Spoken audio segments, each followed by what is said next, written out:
I'm not saying anything. Okay. Hang on just a minute.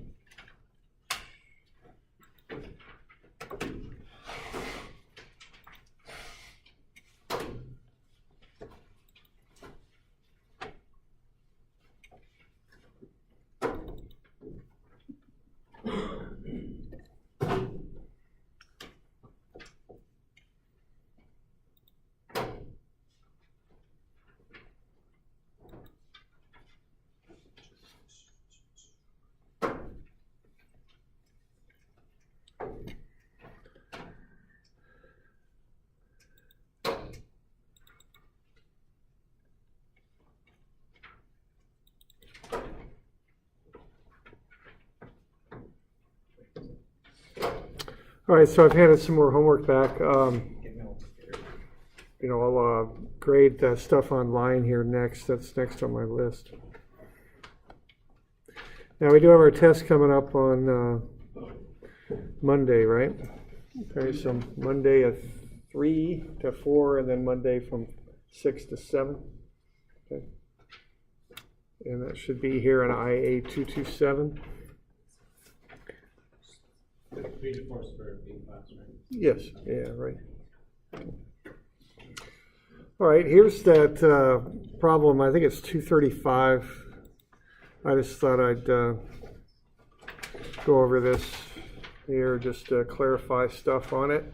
So what you want to do on this thing is find the strains and the alpha angle for different angles there. So there's epsilon x1, which is the normal strain at 45 degrees. It's 0.21. And then gamma x1, y1 for 45 is 0.18. And then alpha for 45 is half of that, 0.09. Okay, so those are the different values there for the normal strain, shear strain, and alpha. Okay. Now, when it comes to drawing a sketch here, what we're up to is, we want to first get everything written down. So alphas kind of go back between negative and positive, back and forth. Gamma is 0.18 at 45, and then the normal strains are all 0.21 at the 45 degree plane chart. Yeah, question? What does alpha represent? Alpha represents how a line rotates. So, for instance, if you've got that original circle,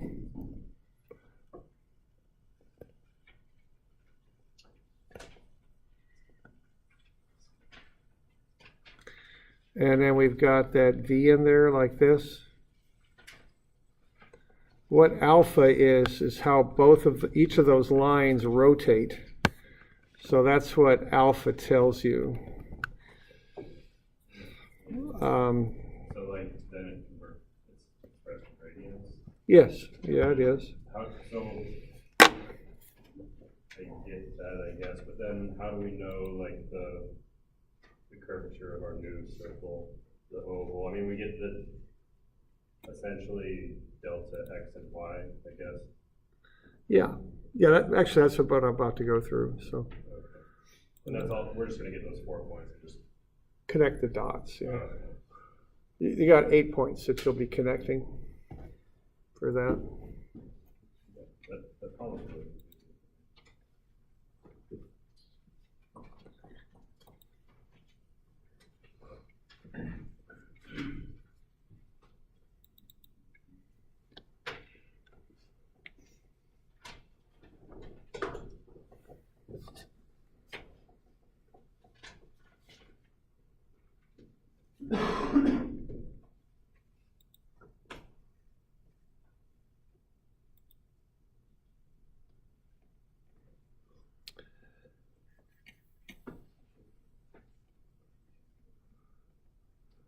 Okay, so we can go through and run those calculations for each one of those. So plug in 45, 135, 225, and 315 to the alpha equation and the epsilon equation, and you'll come up with the values you're seeing there.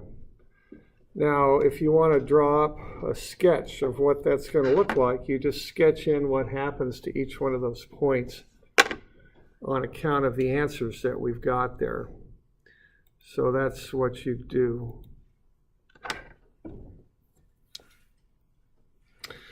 So let's start with epsilon x. So what we're doing here is we're going to hold the center of the circle constant. That's our reference point. We've got each one of the big boxes is 20% of the radius. Or each one of these boxes here. There's 5 of them in a radius. 1 divided by 5 is 0.2. That's 20%. That's a strain of 0.2. So in the x direction, we have a strain of 0.12, which is a little bit more than half a box out. So in the x direction, those points stretch out a little bit more than half a box.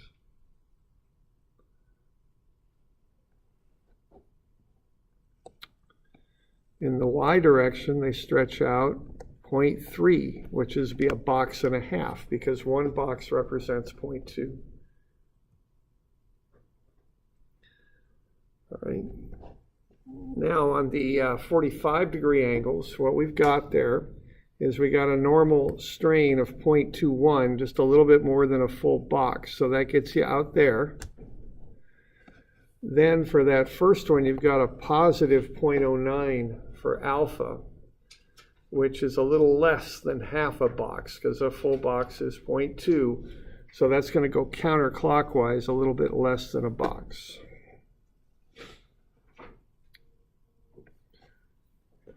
At 135, we've got epsilon x1 is 0.21, a little bit more than one box.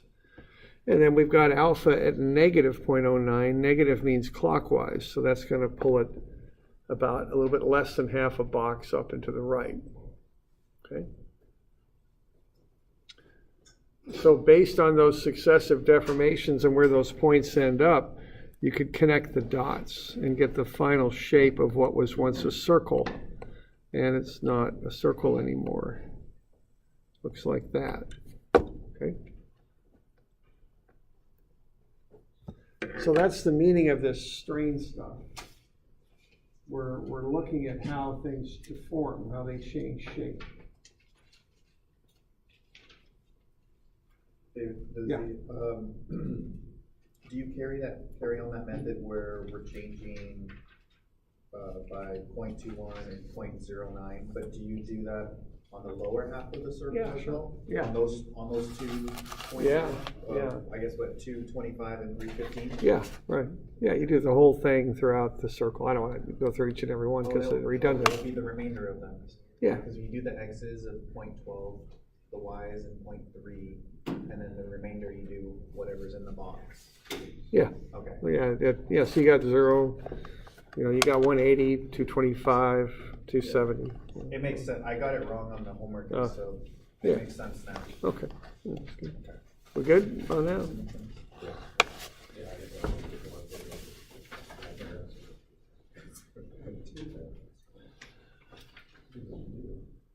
No, I did 5, I guess. Okay. Now, why don't we have a look at that test review?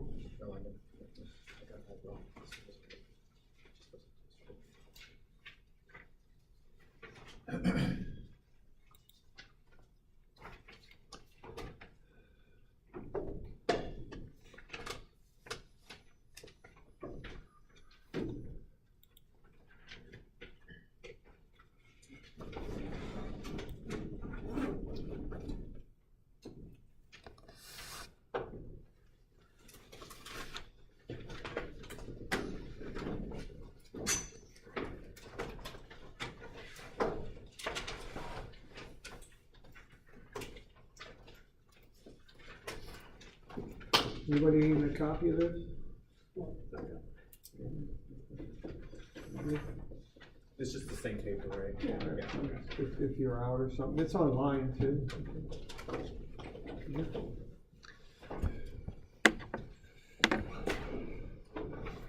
No, that's not the right one.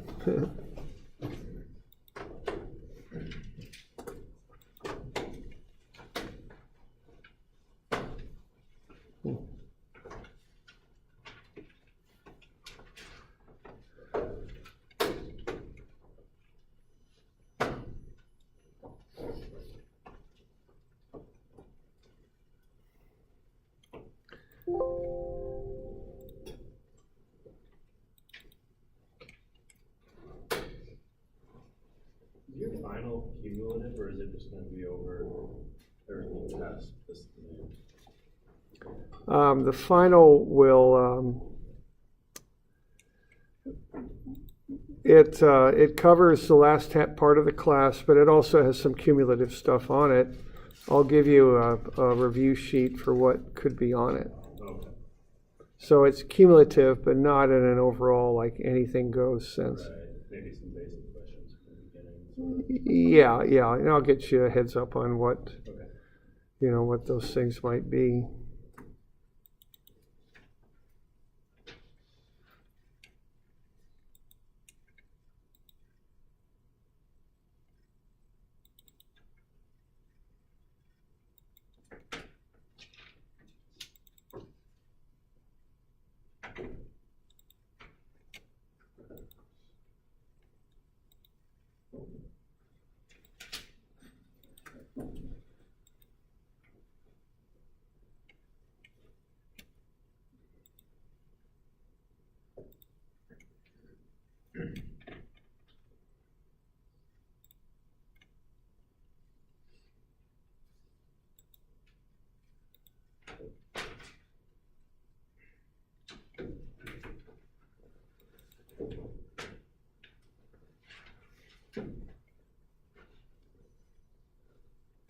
Okay, so we did Hooke's law.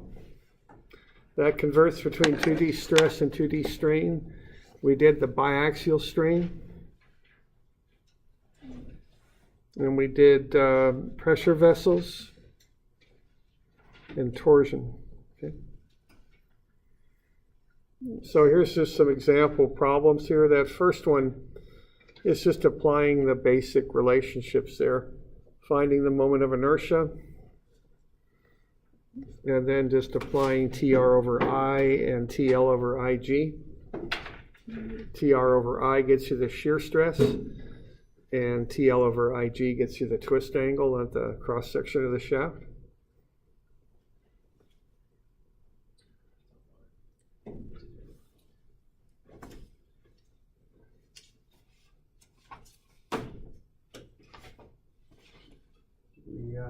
Got any questions on that?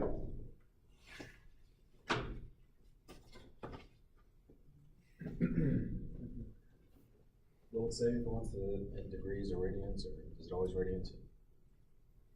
I'll say, if I don't specify any angle you want to use, it's fine. Maybe angular measurement, I guess I should say. I might spec out degrees sometimes, though. If I do, you have to remember to convert what you get out of the formula to degrees. Okay. And I got the conversion on there. I think it's on the front lower left of the formula sheet, I think. Okay. So that's the first one there, just a basic problem. Now, sometimes on these tests, I might just have one problem where I have you calculate a couple moments of inertia, and then you can use those throughout the test. I'll have all the shafts the same size, matching the original problem I gave you. So you're not having to calculate all the time. So just remember, if I probably do that, and if I do it, don't just calculate once on that one problem, then you can use it from there on in, okay? Don't mess up on your first calculation. Yeah, it's probably good advice. And show your work if you do, because I'll follow it through, I won't penalize you over and over again for the same mistake, but remember, it's to the fourth power, okay? Pi r to the 4 over 2. That's what it is. All right, so that's the first one there, just a basic definition there. All right, the next one is kind of indeterminate in a way. You kind of have to track an angle and work it through the problem. Okay.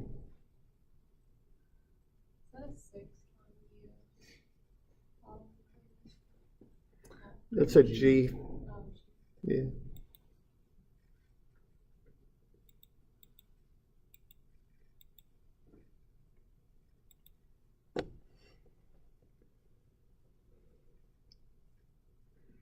Okay.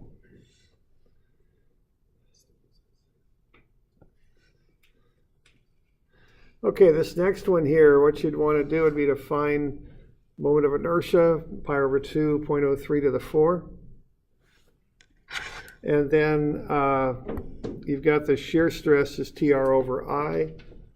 you're given what the maximum shear stress is, so you want to find the torsion associated with that. Okay, so the maximum shear stress in BC is 40 megapascals. So what you're going to do is plug 40 into this thing, multiply it by I and divide it by the radius, and that'll get you the torsion. That's 1696 Newton meters. Okay.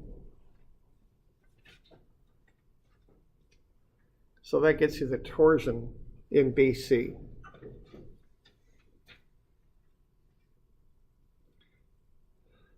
Now what you can do with that is you can find the angle at B, because you know the torsion. So take the 1696 times 0.54, divide it by 1.272, and divide it by 18 times 10 to the 6, 10 to the 9, I'm sorry. So that's the torsion that you just found by using the shear, that's up above. Find the length of the shaft, 0.54, divide it by I, 1.27 times 10 to the minus 6, and then divide it by 18 times 10 to the 9. All right, and that's all in newtons and meters, all those different things there, so the answer will come out to be radians. So that's the angle at B. We're going from C to B, and we're finding the angle, and it's 0.06 radians. Yeah. What would the object have to look like for the phi not to equal this? Because what it's saying is that the phi in CB is also, or phi, I mean, is also the same as AB. Yeah. So what would the object have to look like if that wasn't the case? If that wasn't the case, it's broken. It actually broke at Okay. B in there, you know. It has, you know, if that's a solid shaft, it has to be. It's the same angle. You're just looking at different sides of it. So, you know. So anytime you got a solid shaft, if you measure the angle from one side to from either side, you get this. Even if it's two pieces, two different types of material? Yeah, sure. Okay. Because it's one, you know, it's one material. I mean, it's one thing. So, you know, when you apply that torsion, B is going to twist down, you know, however far it goes. And all you're doing is you're measuring that twist, whatever it is, from this side, but then you're also measuring it, you know, from the other side. You're measuring the same thing twice, is what you're doing. You're just inputting different numbers to get to it, but they have to, you know, they have to be the same angle, because it is the exact same thing. Okay. All right, so we got the angle there at B.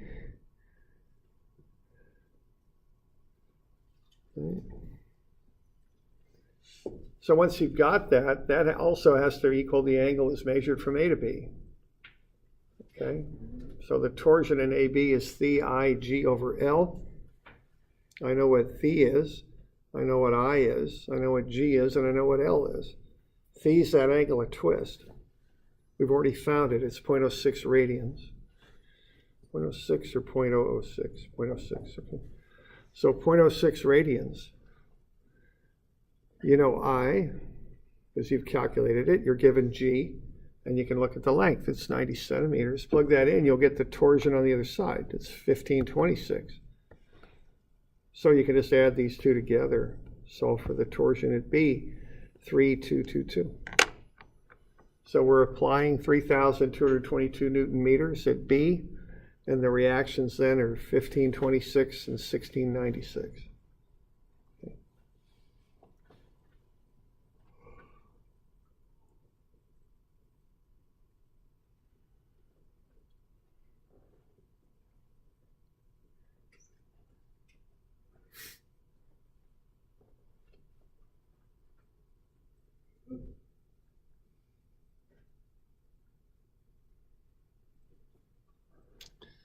You got any questions on that? Okay. So what you're getting out of that is the angle measured from B to C is the same as the angle is measured from A to B, and also that the two reactive torsions at A and C add up to be the applied torsion at B.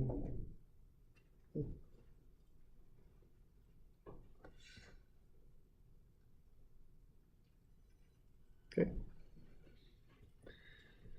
All right, the next one there. So pressure tank, find the hoop and the axial stresses. You got the formulas for that. PR over T and PR over 2T. Okay, now the hoop is pulling in the Y direction, the axial in the X. So the hoop splits the tank in half the long way and the axial tears the ends off the tank.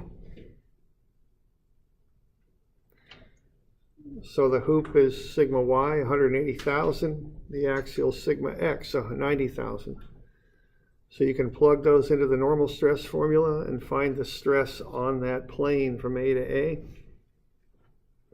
Just remember to use the proper angle there. It's 110 degrees. You're given 20, but it's not 20, it's 110. From the vertical counterclockwise to that plane is 110. Okay. So plug in the sigma X and Y. Use 110 for the angle. 2 times 110 is 220. And run all that, you get 169,500.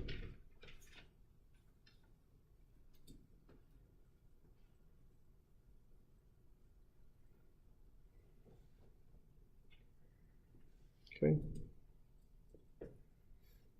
Doing all right with that?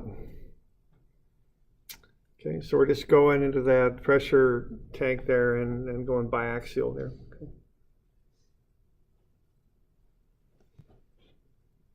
All right.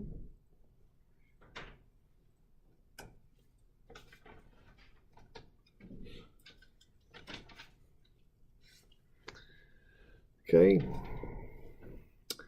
The next one there, we want to figure out what that final length of AB is going to be.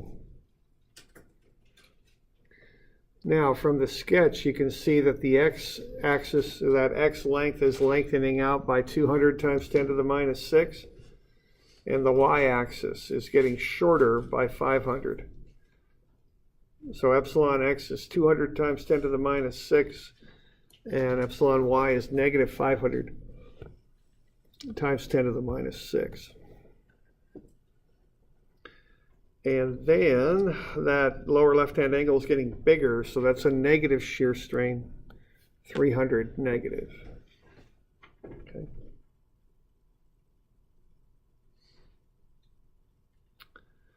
So you can run that through the epsilon x1 formula. We're measuring it from the horizontal. That's where you measure strain angles from, the horizontal, 67. So plug 67 into this epsilon x1 formula, and you'll get negative 501. Now that's times 10 to the minus 6. So you got 501 here. 1, 2, 3, 4, 5, 6. Put a decimal there, fill in the zeros. So the strain there is 0.000501. That's a negative strain, so the line's getting shorter. So if you take 2 centimeters times 1 minus 0.000501, you'll get the final length, 1.998998 centimeters. So that line gets a little bit shorter, not much, but a little bit. Okay. So we're doing strains there. Okay. So does it deform off the x-axis, like down below it? It does, but with this style of sketching, it's schematic. So in order to put in a dimension, we show all the angular deformation as though it's happening off the y-axis. It's just a convention so you can dimension it. Okay. Yeah, the homework problem 231 was confusing to me because it looked like it was pushed off off the Y, but then like slid on the X. Yeah, and on 231 it did both. 231 was a more realistic style of sketching where you're showing what's actually happening. This is more schematic where you just draw a little element, and in order to dimension an angle, you got to show the whole angle on one side. If you start trying to show that angle on both sides, do that, it's hard to dimension both sides at once. Okay. So that's the reason for that.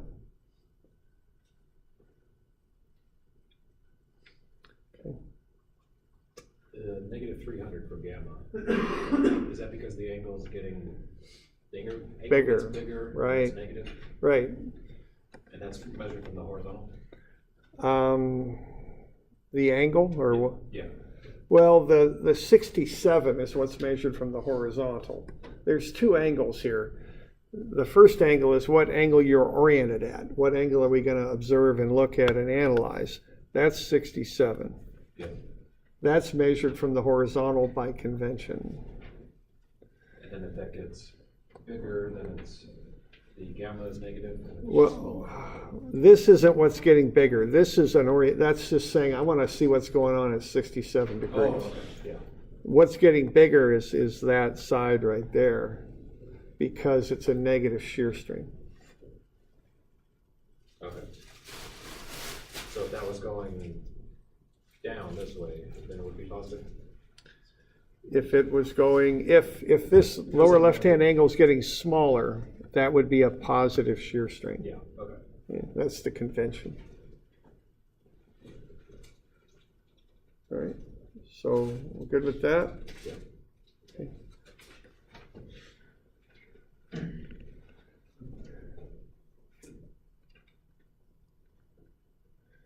All right.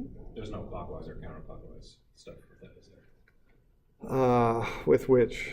With positive or negative, like there is with moments. It just has to do with whether or not it's. With these angles here, with the shear angles, Yeah. and out, with the shear angles, it's simpler just to think of it as bigger means negative, smaller means positive. Okay.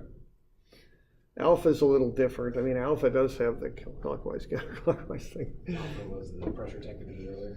No, alpha is that, what alpha is what I was just showing you on that 235. Yeah, okay. And yeah, I guess that is pressure tank in it.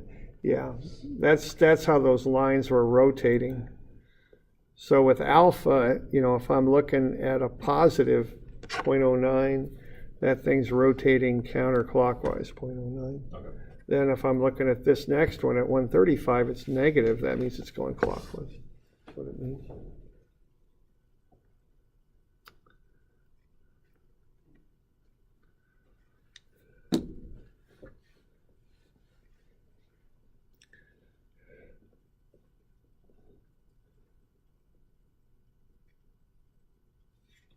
How do we calculate those alpha values for like 0.09?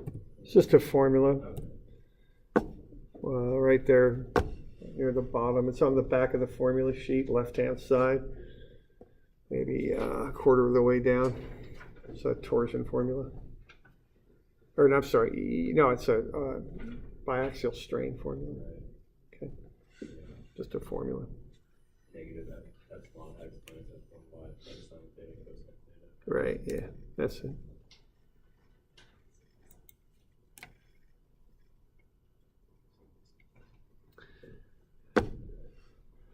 All right, this last one here, on this one, I just set it up so that you'd be filling in values instead of we're actually running the numbers. That's to save time.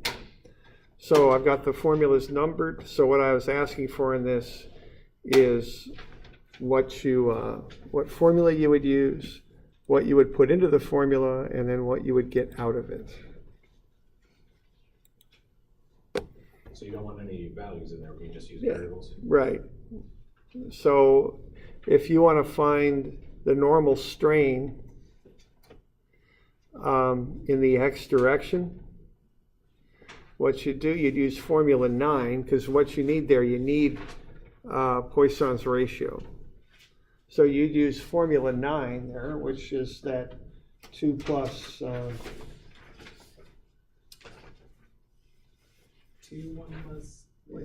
2 times 1 plus, E is equal to 2 times 1 plus nu times G. And you have E and G, they're given. You can plug those in and get nu. So you put in, the input is E and G, the output is nu.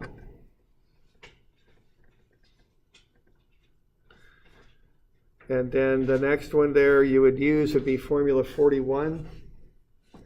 That tells you that the strain in the x direction, the normal strain epsilon x, is 1 over E sigma x minus nu sigma y.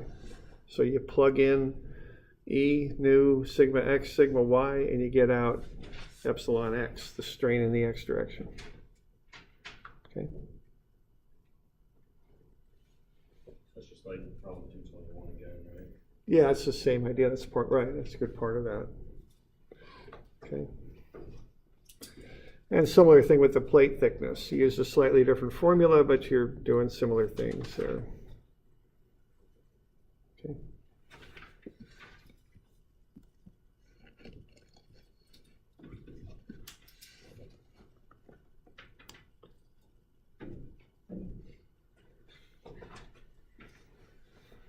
All right.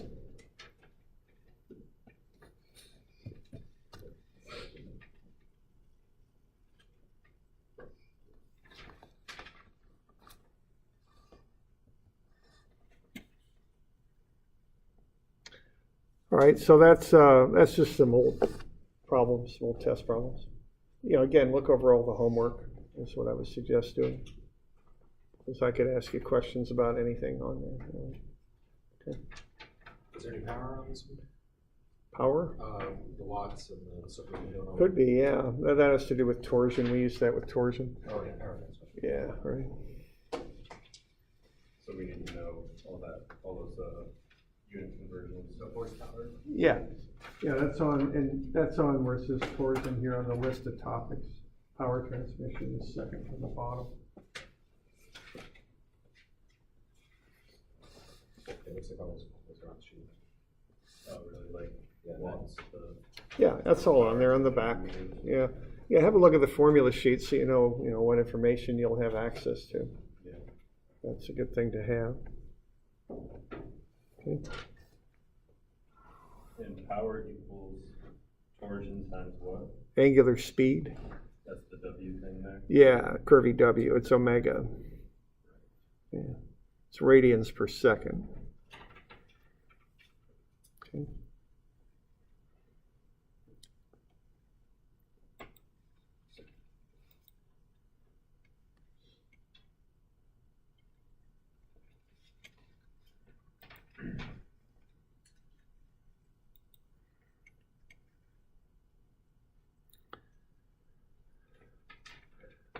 All right, so that's for Monday. We'll go through some stuff after Monday too. So we'll use the whole amount of time.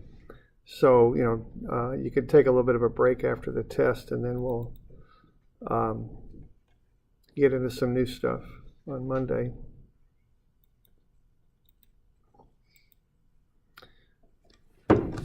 All right, why don't we have a look at centroids here, unless there's any questions. Any questions regarding the test? Good. Yeah. This is new stuff, though. Yeah, this is new stuff. Yeah, this is from statics. So the next thing here is centroids. So why don't we have a look at that?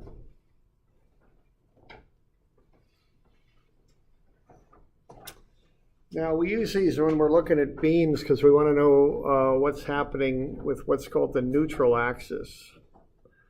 So what we do here is we look at the cross-section of the beam and find the centroid of the beam on the cross-section. That's kind of the line about which the beam will bend. Okay, if you find that centroid, and then draw a line out to the edge of the cross-section there, and then draw a line down the length of the beam that line down the length of the beam is what's referred to as the neutral axis. All right, and so that's a point that we often want to know about.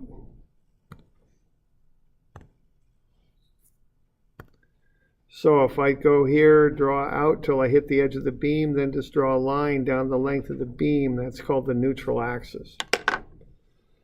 Okay, what happens when you bend a beam is it flexes a little bit.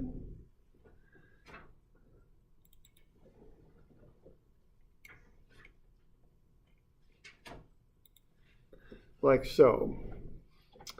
All right, now if you look at the two sides of this phone book and assume that they're a beam, if you come up with a simply supported beam, as you might call it there, and look at how it bends.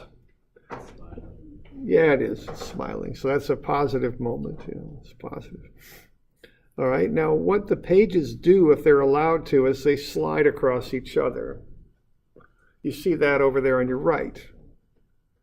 But when you build a beam, all those atoms are linked together. You have layers of atoms in there like pages, and they're linked together by atomic bonds. The beam itself goes into a right angle sort of shape, as you're seeing there with the binding. And when that's done with a beam, it causes stresses to build up in the beam. Okay, it wants to do what you see on your right, but it's forced to do what you see on the left, go into that right angle configuration. What happens on the top, those pages want to slide outwards, but the atomic bonds there that make up the beam are going to say, no, you can't do that. I'm going to push you in and make you form that right angle. Similarly, on the bottom, they want to slide in, but the beam says, no, you got to come on out here because it holds its shape, okay? So what you get on the top of the beam is you get compression. It's pushed inwards. On the bottom of the beam, you get tension because it's stretched outwards. And the neutral axis is this line between the two that is neither tension or compression. Okay. So essentially, the neutral state that we goes up. Yeah, that's why they call it neutral. Yeah. Okay. So the further you get from that neutral axis, the greater the tension and compression become. Okay.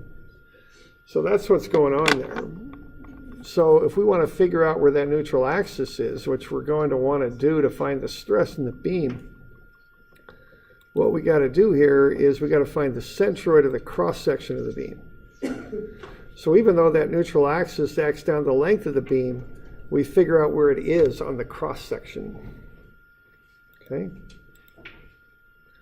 And the way we find a centroid is we sum up, we break the object into pieces, find the area of each piece and the distance from a reference axis to its centroid, multiply them together, add all of those little x bar or y bar a's together, and then divide by the total area.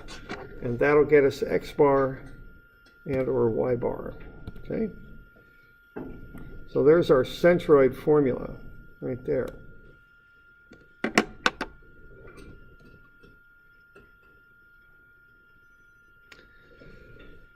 Now, I think I've told you before, I'm not real smart, so I like to do things on tables. Okay? So here's a table to do a centroid calculation. So let's figure out where the centroid of this little cross section's at. Okay.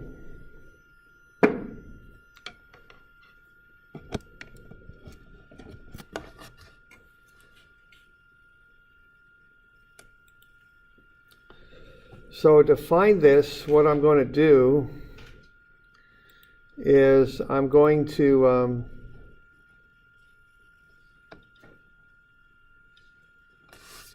figure out, I'm going to break that thing into pieces, and I'm going to use two different pieces, A and B.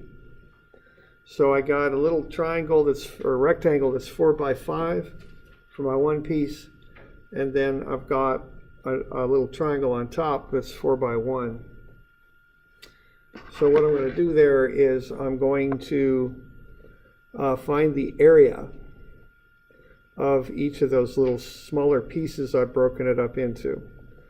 Now, I'm doing a rectangle and a triangle because I know where their centroids are, okay?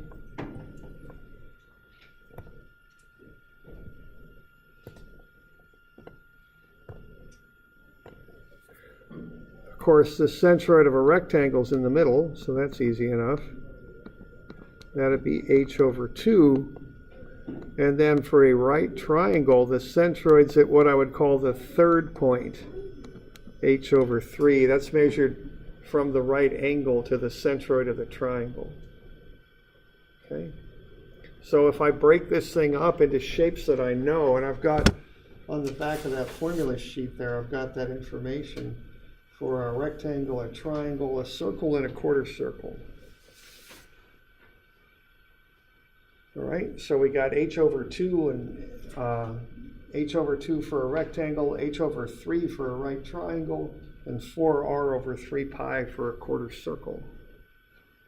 So what I can do here is I can plug in the areas of those shapes. So for A, it's 4 by 5, that's 20 centimeters squared. For B, it's 1/2 4 by 1, which is 2 centimeters squared. Then what I want to do is I want to find the distance from a convenient reference axis, and I'm using the base of the figure right there. And I'll measure up to those centroids. 5 over 2 is 2.5. Now to get to the centroid of that triangle, I got to go up 5 and then take 1 over 3 for a third to get to the centroid of that triangle. So 5 gets me up to the base of the triangle, and then I go 1, the height of the triangle, over 3 to get to the centroid from there. So it's 5 plus a third, it's 5.33. So I got an area of 20 at a distance of 2.5, and I got an area of 2 at a distance of 5.33. So what I do there is I multiply the area times the y bar and get that product. So 20 times 2.5, 2 times 5.33. And then I add them together and get 60.67.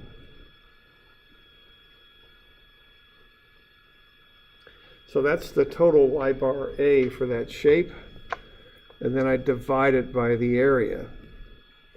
And that'll get me y bar, which in this case is 2.76 centimeters.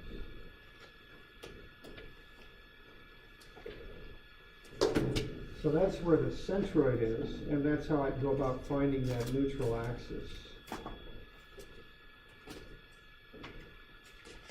Okay.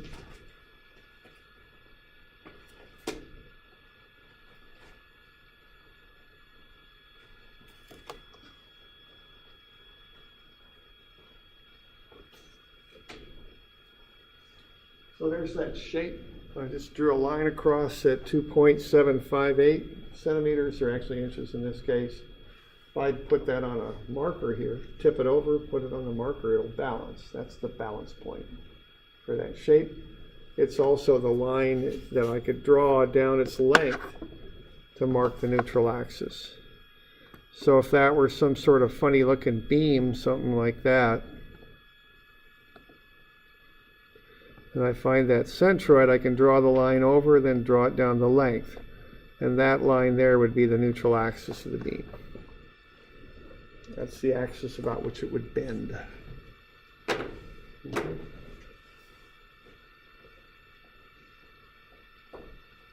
Doing all right with that? Okay. We'll carry on with this next week. We've got our test coming up Monday, and then we'll have do a little bit after that in class.